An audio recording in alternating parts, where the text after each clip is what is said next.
Steve Moran here with Foresight TV today. I am really discombobulated. It has been like internet gremlins for me. We're going to tell a great story about occupancy and growth and what is possible. It's something I believe in, and I'm glad you're doing it. And I got to figure out. Okay, wait. Here we go. I'm going to get ready. So I just got back from a backpack trip up in the Trinity Alps. I got back about 9 o'clock last night. My legs were a little sore. Had a great time. Had some bear encounters. It was outstanding.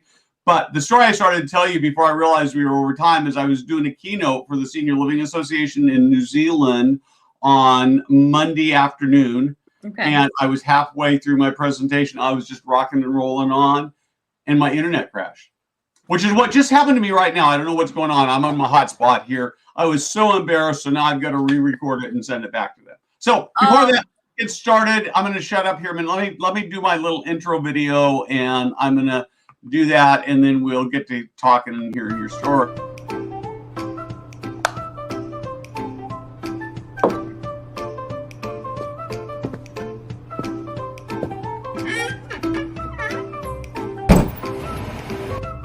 Hey guys, Steve Moran here.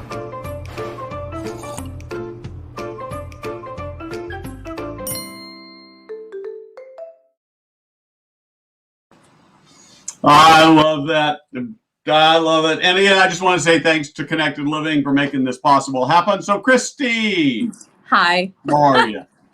I'm so good. I'm in a great mood after seeing that cute little cartoon of you. Yeah, isn't that I like the little wink thing on the end? Yeah. So let's start with, we're going to talk a little bit about just mind-boggling success you have had in coming back from the pandemic. But let's start with talking about who you are, what company you work with, and all that stuff. Sure. So I'm Christy VanDerWesthuizen.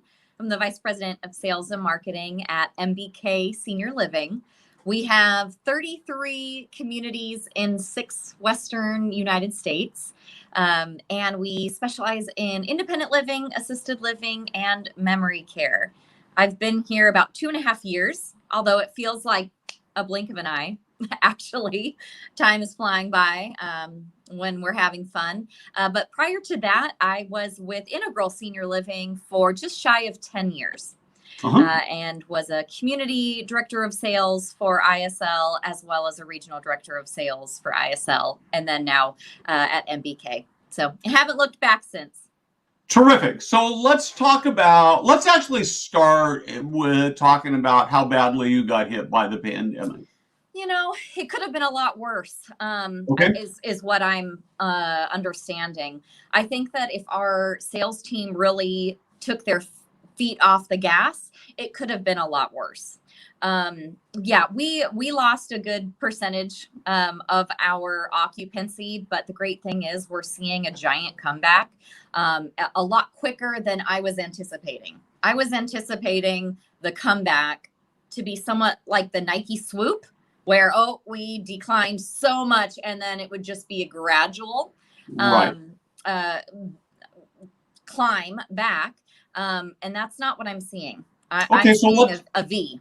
Actually. Yeah, so tell me about what you're seeing. Tell me about what you're seeing. And then we're going to talk about how you got there. Yeah. So lead levels are about pre-pandemic levels.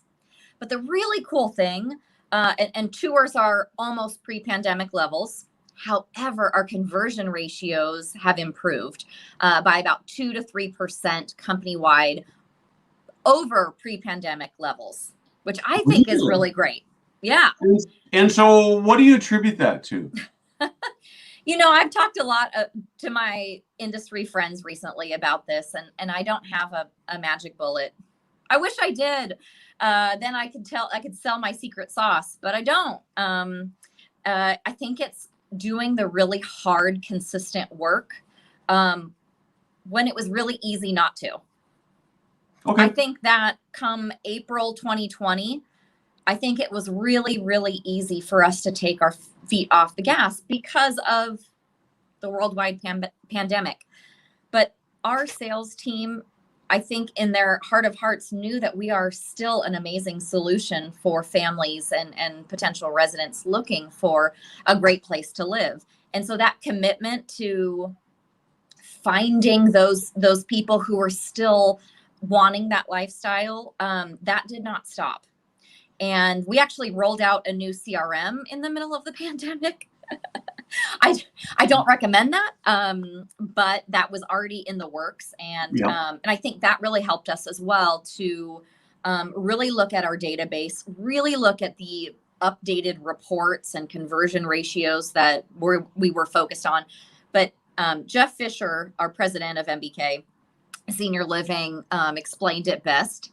He said, if we look at the behaviors of our directors of sales, the results will come. Because I used to come into his office and say, it's not a good week this week, just so you know. Occupancy is continuing to decline.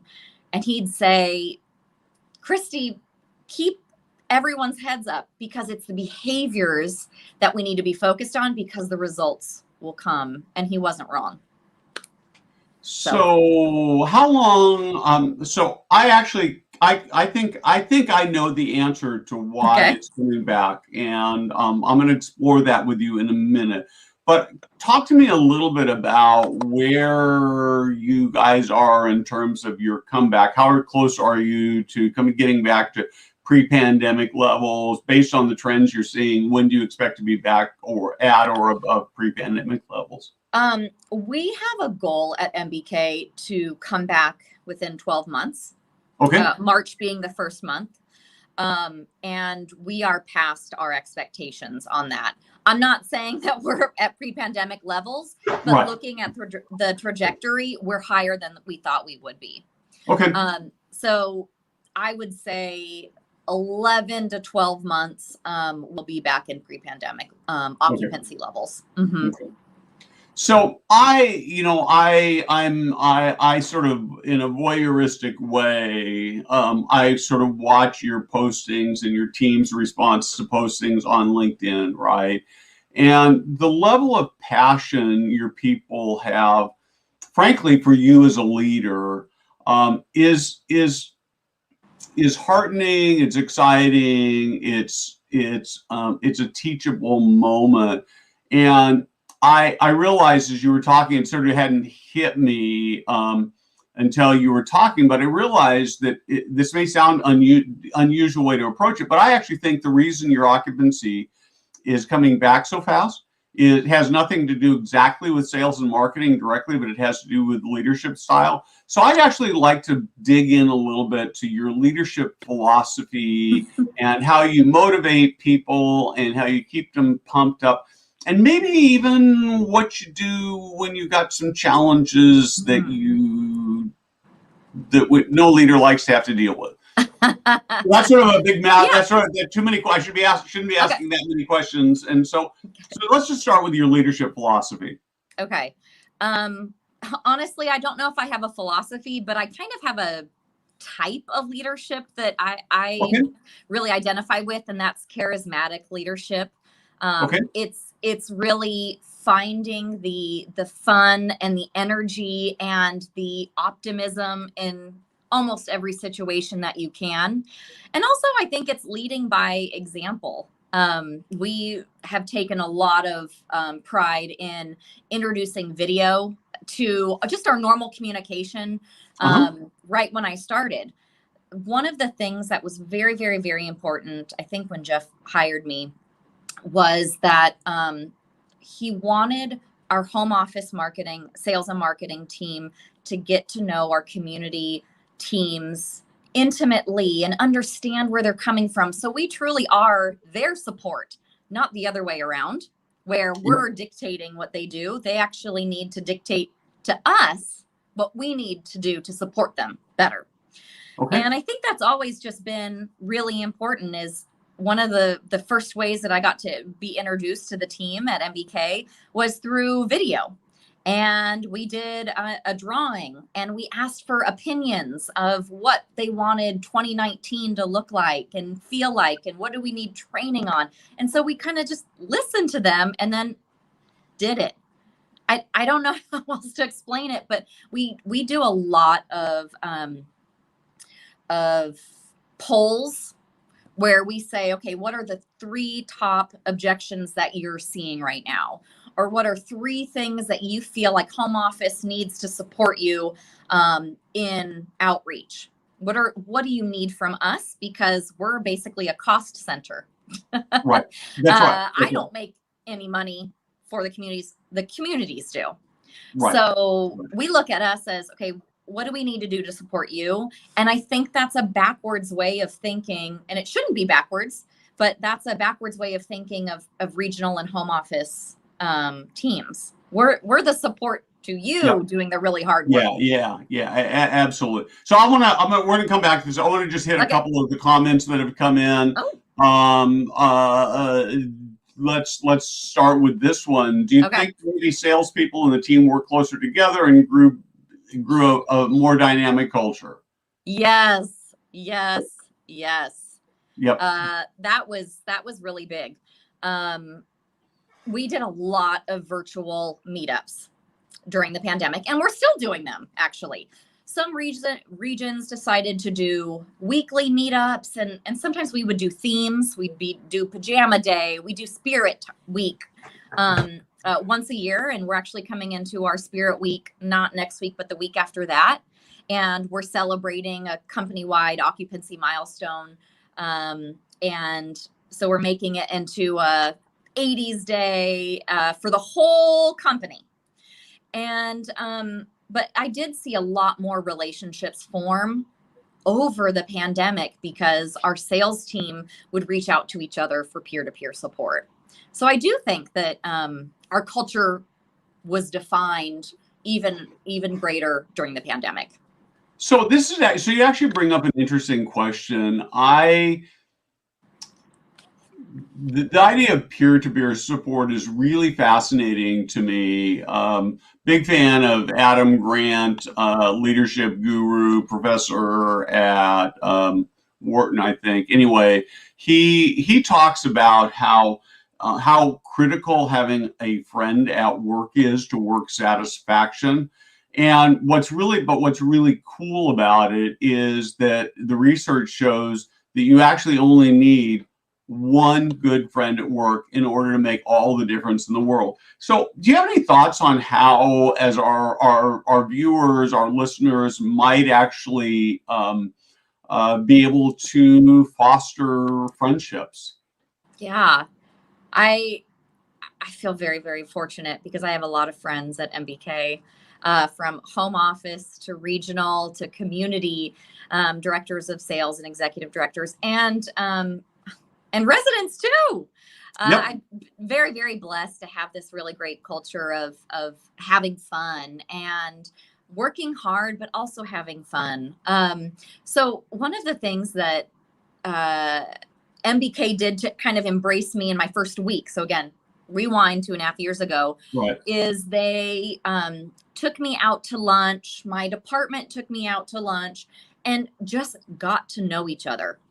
And I thought that was really key to open up the lines of communication and for us to share things about each other, our personal lives and our family lives.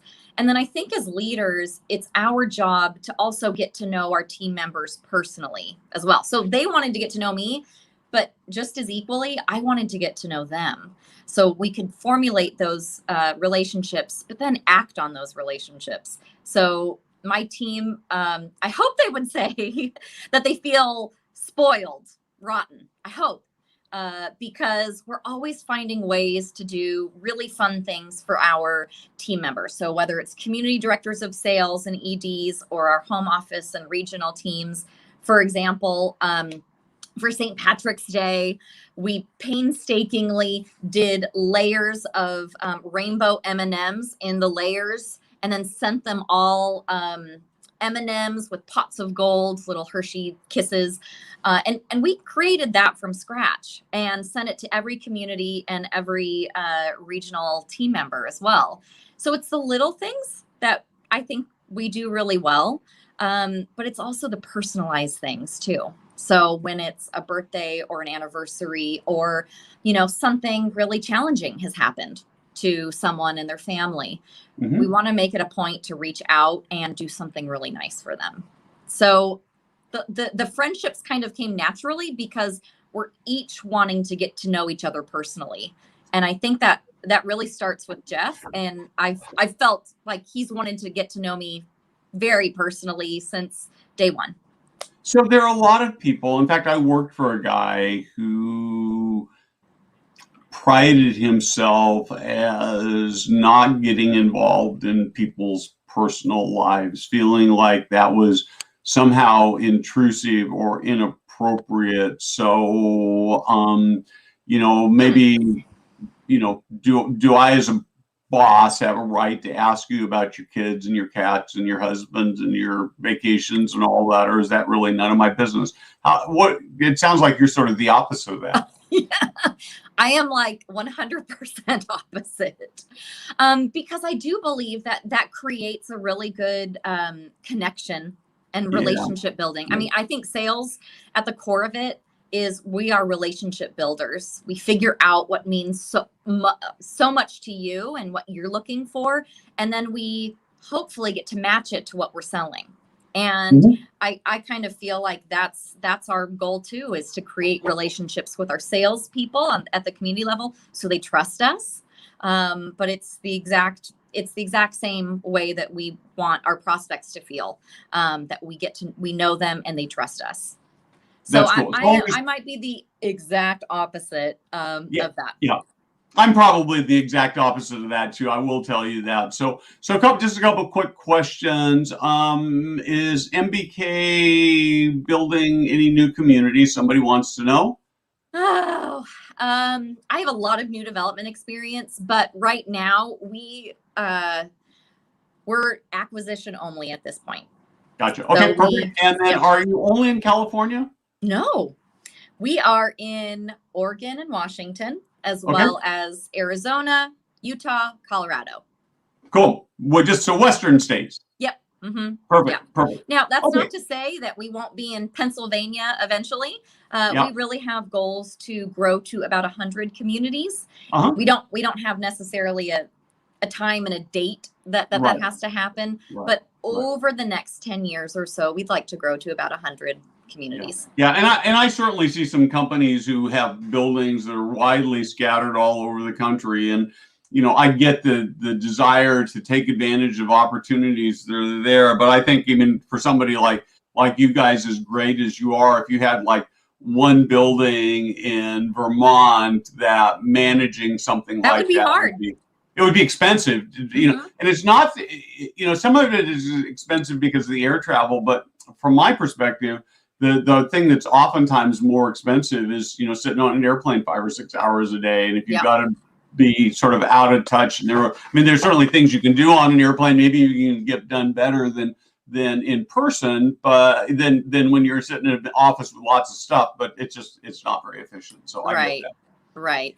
And especially in new acquisition communities, they need a lot of love and attention to understand the MBK way. So that would be really challenging. Not to say never, but it would be challenging. Yeah. What's the MBK way? Oh, lots of onboarding with fun and trivia, and usually some kind of MBK swag that they get to take home. So we have a lot of onboarding at the community level, and then directors at the community level will come to our home office, in a normal world. And they'll come and have 3 days of kind of MBK culture training. And then they go back and are able to spread that MBK culture among their teammates. So that's pretty cool. We've done it virtually over the past year. Very fun still, but nothing is like being in person. So it's a lot of MBK love. So one of the things you have, the word you've used a bunch of times, and I've also seen as I watch you on LinkedIn, is the word fun. So talk to me about, talk to me about your philosophy of fun. Oh, I don't think I have a philosophy, but it is more of, yes, this sales topic is really, really important for our team members to learn. However, how can we break it up into bite-sized pieces and insert fun in it as well? I have a really great leadership and training mentor, Susan McKeever, who has taken so she really helps with training and making training stick. And there has to be an element of fun and breaking things up and taking breaks and maybe having music, getting people pumped up by sending swag in advance. When we went and did the our CRM changeover, we made it a whole event. People got a swag box with t-shirts and candy and all these little tchotchkes and fidget spinner thingies. And it's to create the excitement and the buzz that it's not going to be just 5 days of wah wah. It's going to be 5 days of fun. We did really big prizes, like $500 a day prizes for all 5 days. And, we saved on travel costs. So that's how we justified that. But we're always finding ways to celebrate the small wins. So I have let me show you. I know this is real cheesy. I have a sales gong right here. And anytime we get a community fee at any community, we ring it. Hi, Jeff Fisher. You want to come in? Jeff Fisher is Jeff. I'm on live with Steve Moran. Yeah, come in and say hello. Wait, it's on my, there he is. Hey, Jeff, welcome. You just never know. You never know what happens on Foresight TV, right? Absolutely. Are we on TV right now? Yeah. Awesome. We are live, and we've actually, I should have you on one of these days too, because this is a great conversation. So anyway, I love it. I'll let you guys back. Okay. Thanks. That was awesome. That was awesome. So I actually, this is a great question. I'm going to pop it up on the screen so the rest of the audience can see it. What's been your favorite or most successful way to keep teams engaged across multiple regions and states? Ooh. Contests. So give me an example of a contest. Okay. Most tours in a 30-day period. Highest tour to move-in ratio in a 30-day period. Most community fees collected. We'll even do, but it's not even that. It will we'll divide it by the number of units at a community, so it's equal. Right. So, gosh. So we I usually do a lot of contests involving costumes. So. Okay, so a couple of questions about this. So what do you give away as prizes? That's my first question. Okay. What prizes? Oh, anything from Amazon gift cards to Starbucks gift cards to DoorDash gift cards. Okay. But yeah, the big prizes from our 5-day training. One was a treadmill. One was an Apple Watch, giant flat screen TV, just like basically $500-ish things. So and they got to choose which one they wanted also. Oh, they did. Oh, great. So one of the things that I see happening with sort of sales goal-oriented contests is that it feels like mostly it's the same people who win over and over and over again. How do you keep people who sort of never win from just giving up? Oh, well, we do non-sales related competitions too. We do number of Facebook posts, so things like that too, or number of outreach visits as well. So there are always going to be people who aren't motivated that way. And I can appreciate that. But for the most part, we do have a lot of participation and we try to make it as exciting as possible so people want to be a part of it. So we do a lot of trivia also, online trivia. Really? Yeah. Okay. And how do you do that? So usually when we have a monthly sales webinar where it's directors of sales and executive directors, and it's 30 to 45 minutes just once a month. And we'll break it up by doing online trivia that they participate on their phones. Right. And we'll kind of marry sales trivia that we just talked about. So again, they're retaining the information, they're being quizzed on it in a fun fashion. Right. And then we'll add some Disney trivia or 80s trivia or music trivia. And it's whoever's fastest fingers and correct answers wins. And Great. so Well, I want you to invite me to one of these meetings so I can sit in and watch. That sounds like really fun. Okay, so I want to. So the truth of the matter is nobody hires perfectly 100% of the time. Yeah. And sometimes you have people who don't meet expectations. What do you do about that? I think it's very important to be upfront. I know you see a lot of fun in games, but at the end of the day, my job is to motivate the teams to drive move-ins. That's at the end of the day. And so that's really critical for us to explain in the hiring process what that looks like, and then what our daily and weekly expectations look like. So no one can really say, well, I didn't know I was supposed to do X amount of outreach visits in a week or X number of phone calls. I didn't know. That is not in our vocabulary. So we would really focus on coaching and mentoring. I have 3 regional directors of sales who are awesome. They're some of my favorite people.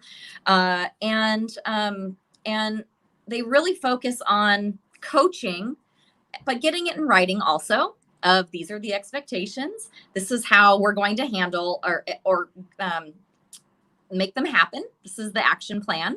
And this is the date we need it to happen by. And if the person is not willing to make those changes in order to help be successful, then we need to part ways. And that's unfortunate, but sometimes we're not the perfect fit for everyone. Yeah, and I think that, I think that's so important, right? Is that when you part ways doesn't necessarily have value connotations. Sometimes the person isn't fit for a sales job. Sometimes the person's not fit for the organization. Right. Sometimes, they're just personality clashes that we have.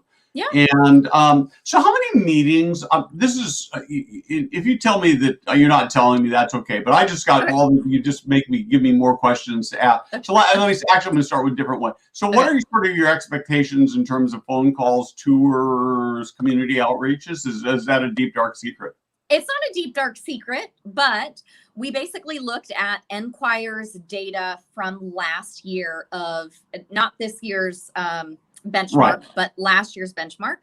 And we took a look at what the top 20% performers did.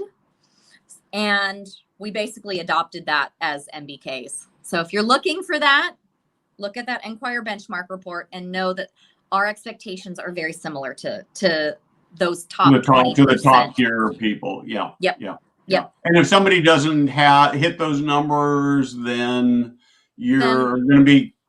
We're asking where they're spending their time.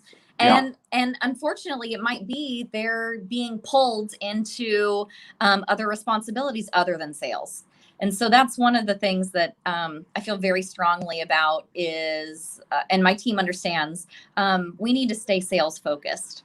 And if it's not a sales producing activity, then maybe there's someone else that can assist and pinch hit for us. And that's how we're able to stay sales focused, is really looking at the behaviors, like Jeff said, behaviors that turn into results. If the behaviors are not there, the results aren't going to be. And so we need to really protect our directors of sales time in order to have those behaviors to get the results we need. Okay, great. Yeah, but take a look at that Enquire benchmark report and you'll know the You bet. secret. I will do that. So, so if I were, well, actually, I don't want to ask. When you go looking to hire a new salesperson, what are you looking for? Okay. Do they need industry experience? What do you look for? They don't have to have industry experience. I think it's good to understand what this industry is and how we really are consultative salespeople. But I've seen amazing salespeople that have not come from the industry. I've seen people come from advertising. I've seen regional cell phone company manager that came into the community and is just crushing it. So we look for someone who is hungry, who looks for ways that they can accomplish things other than looking at the reasons they can't accomplish things. And so I think that's just an attitude of, hey, when you're faced with a challenge, do you look for the solution or do you just focus on the problem? And so that's really big for us. Have you ever had a salesperson that you hired that was a failure someplace else that became a success story in your organization? Not that I can think of off the top of my head. Yeah. Yes, I can say that. Yes. And I think we just helped develop his skills. That were the basics were there. I think we just focused on refining. Well, so let me tell you why I asked this question. Yeah. I occasionally talk to leaders, not necessarily in the sales marketplace, but I occasionally talk to leaders who sort of believe that they'd have more success if they had better team members. And I think the way you get better team members is by treating them better. I don't think that I do think there are some organizations that attract better workers because it's a better place to work, but I think it's mostly the leadership bringing out the very best in people, because I think most people fundamentally want to do a good job, and it sort of sounds like that's the way you go at meetings. So I think when we are hiring someone and they want everything to be if they want to be told what to do, we're not the right fit. We look for creative thinkers who have a really challenging situation and they say, hey, home office, this is my situation. This is what I want to do. Can you help me? And we do. So if someone's looking for, okay, this is the exact script of what you exactly say on the inquiry call, we're not a great fit because we don't have those expectations. We think we want to showcase the heart of our community and really get to know if the prospect will be a great fit rather than the other way around. So, which means that you might have two salespeople that ultimately end up, their selling styles are quite different, but at the end of the day, the thing that counts is whether they've got results, right? Yeah. So, cool. Yep. Well, we are out of time. Thank you very much. This has been so much fun. I think we've done at least as much on leadership as we have on sales. Awesome. But I actually believe that's the right way to do it, because I think that the key ultimately to great sales performance is great leadership. And as you said, giving salespeople the tools, the resources, the ideas they need, and really turning them loose and setting them free rather than putting handcuffs on them. So anyway, thank you very much. This was fantastic. I'm going to end the broadcast. You can stay on for just a minute and we'll do a little debrief. Thank you very much. Right. Thank you all for watching. This is a must-see. Share this out to your friends. They should watch this. Thanks, Steve.